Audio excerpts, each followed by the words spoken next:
Kapalaran ng Capricorn ngayong araw ng January 29. Capricorn. Kaya sabi po dito na may pagsubok ang pinagdadaanan sa ngayon at hindi ka masaya. Ikaw daw po ay hindi nyo pa nakakamit yung inyong po mga ninanais na parang nagsesentimiento ka daw po sa ngayon. May misteryo daw po na darating sa buhay ninyo.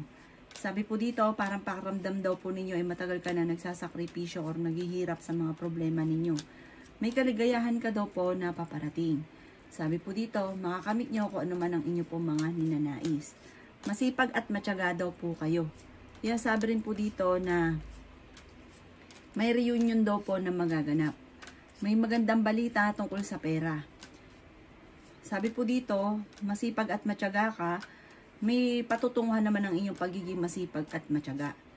Kaya sabi rin po dito na kayo daw po ay nagiging emosyonal sa ngayon. Generous na tao daw po kayo. Mag-ingat ka lang sa mga tao na nakakasalamuhan ninyo. Hindi daw po lahat na nakangiti sa inyo ay totoo. May manloloko daw sa inyo sa pera, maging aware ka. Ikaw daw po ay maaaring mabilis na kakainggitan ng inyong kapwa at maaaring ikaw ay mahuhusgahan. Maaaring masasangkot ka sa isang mga malisyosong istorya. Buhat sa isang inggitera at chismosa na kakilala ninyo na parang ang taong ito akala mo okay pero totoo hindi. Ang inyo po lucky color ay white at ang lucky number po ninyo ay simula sa number 25, 13, 7, 29, 39 at ganoon din po ang number 1. Good luck po!